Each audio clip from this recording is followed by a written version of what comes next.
Welcome to the Nerd Card. I'm Phil. I'm Chuck. And today we're going to be doing another nerd talk about DC. Yeah. And I know the last nerd talk we did was about the Batman. Well, sure. But very relevant to the time. It is. And we got some news that DC was going to be rebooting pretty much their entire universe.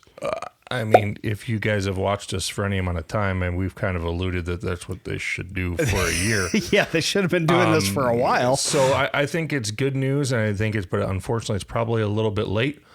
Yeah, I'd agree. It's going to take them some time to build up a universe to compete with Marvel. Now, that said, it's still worth doing, in my opinion.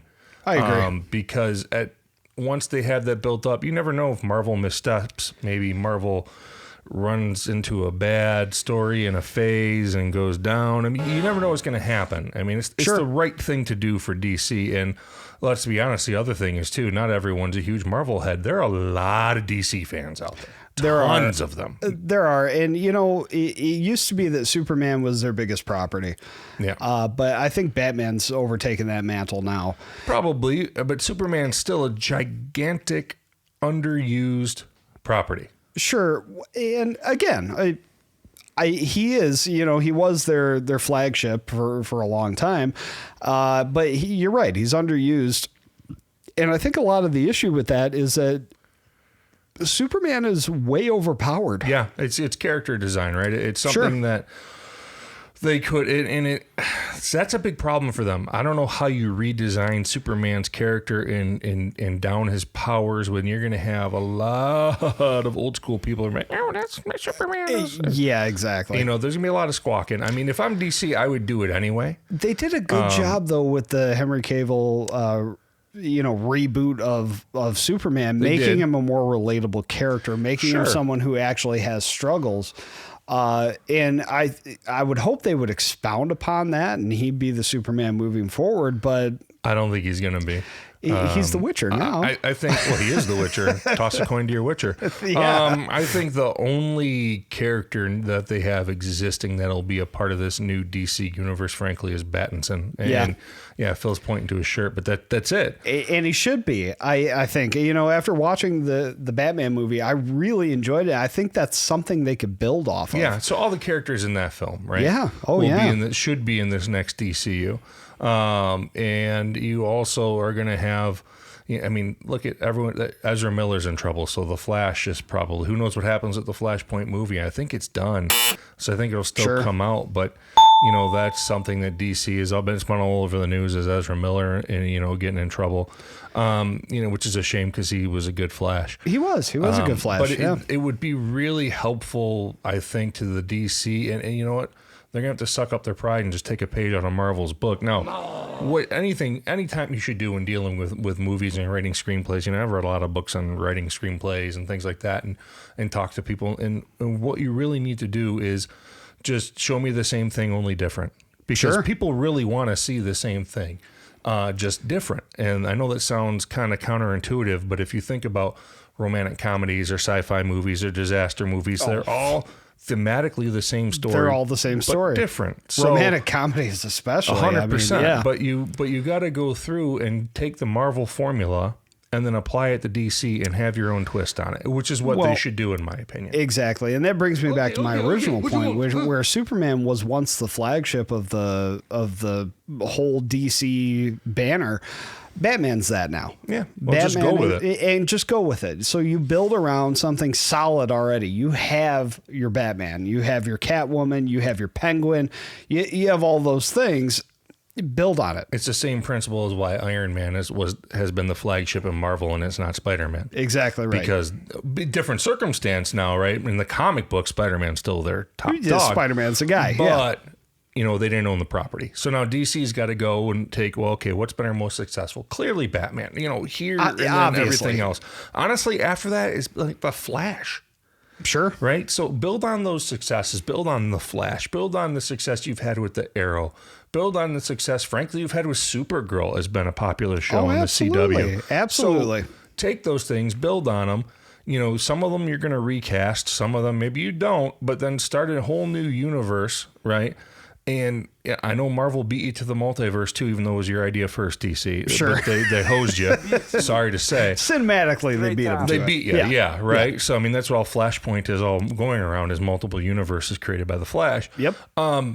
But go in there and start with it, right? Have your Pattinson be the first movie, then have a solo movie for the Flash, have a solo movie, a new one for Superman, have one for Green Arrow, whomever. For the love of God, make a better Green Lantern movie. Yeah, because that one was right with Deadpool. I'm just going to call him Deadpool. He's Deadpool. Was terrible. Yeah, and I went to the theater and saw that in the theater, and it was so bad. It was bad.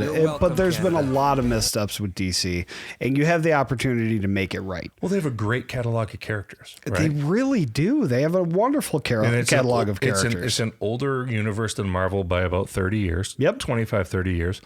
Maybe I might be a little bit over there, but it's a couple decades at minimum. Certainly. And, yes, they're a different kind of feel than Marvel. They're more of a traditional, like Thor would fit right in DC because he's like a traditional mythology kind of superhero. He's a god, and a lot of the DC superheroes are just gods. They're gods with different names. They're dark pulp kind of characters. Sure. So, they should really play off their strengths and be Marvel, but different. Don't try to be the MCU. No, because you're not. Go what your characters are, but follow the formula. Yeah, is exactly what I would do. And it would make for a very compelling universe. Number one, it'd be cool to have Marvel to have competition.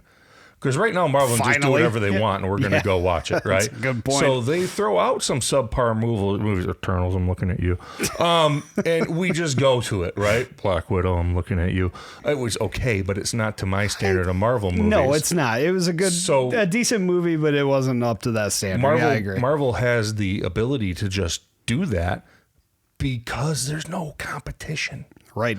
Zero. But if DC comes strong, DC should be... They can be that competition. It should be and could be their competition. 100%. But they screwed the pooch by recasting everybody. But they can fix it. They have an opportunity now. They had a strong Pattinson movie, right? The Batman with Robert Pattinson. Build on that, right? That's a great Batman movie. Yeah, go forward. It really is. Use that as your foundation. Use that like they used Iron Man. Please. My opinion. That'd be lovely. Yeah. And... it would offer an opportunity to redeem characters as well. Yeah. And like we just talked about, the Green Lantern needs a better... Needs redemption. Yeah, he needs a better story. And he's a cool character. You can make him a cool character. Exactly. But you also have other characters that you can bring in that you kind of hinted at. Like, for example, in Zack Snyder's Justice League, we finally saw Martian Manhunter. Yeah, cool character. For like 10 seconds. Yeah. And that's a cool character who's an original member of the Justice League that you can actually do something with. You have the opportunity. I mean, Darkseid. You got 5 seconds of Darkseid. For God's sake. He's a great villain. Darkseid's a great villain. You can recast That's Lex a Thanos Luthor. level villain, right? That they did nothing with. Exactly right. They made Mark Zuckerberg Lex Luthor. Recast Lex Luthor. Yeah. And for the record, DC, when Bryan Cranston begs you to be Lex Luthor, you say do yes. it. You do it. Come on, man. What's wrong with you? Just there's so many missteps with DC, and it's just so. But there's so much frustrating. there. They can do so much. All they have to do is pick up the ball and run with it. Sure, that's it. To make a sports analogy, it's not like they are struggling for material or struggling for assets. No, all they need are good minds at the helm, and to push it in the right direction. Just start working. Come up with the formula. Come up with the process. Follow the Marvel. Marvel already did the hard work for you. Yeah. Follow their format. You can watch all the movies and reverse engineer what they're doing. You guys aren't. It's real easy. Yeah, and then, solo movie, team up. Solo movie, team up. Just keep doing it. The same, but different. Yes. And it would be great, and we could get an opportunity to get fresh new faces. You can go and be the ones who cast the compelling actors and actresses in the roles, and people are like, ooh. And you know what? We saw that. Yeah, Robert Pattinson, did you think he was going to be a good Batman? I actually did. Okay, well, so did I. But all right, that's a bad example.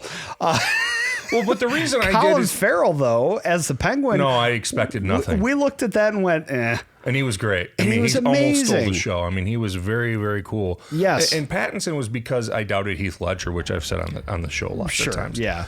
So I gave Pattinson a fair shake going into it, going, you know what? I'm not going to judge him.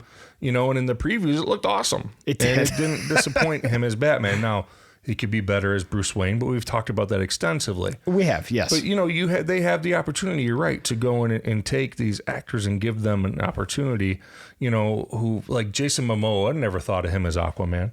No. Now, he did a good job as Aquaman. I don't think Aquaman's cool, and if Jason Momoa can't make it cool, you got work to do, DC. Cool. I don't know what to tell you. That's all there is to it. You know, that's I see Aquaman, I think of Raj Kutherpally in a cotton suit. That's another opportunity they have is to just stay away from Aquaman for a minute. You know what I mean? Just do we really need Aquaman? No, we don't. I'd kind of veer away from that one, but veer away. You know, focus on your cool characters. You have a lot of them. Lots of them. It just do that. Make us happy. Make us nerds happy, so that you know we have some great movies to watch and have another cool universe. I mean, that would be really fun. Wouldn't it be so cool? It would be. I want it. It just please would make be. it happen, DC. That'd be great. DC, you have your orders. The nerd card has spoken. Yeah, and like, you know, like you guys don't care what we say. But, you know, we can hope and dream. Just get on it, all right? Yeah. I think with that, we're going to go ahead and wrap it up on DC.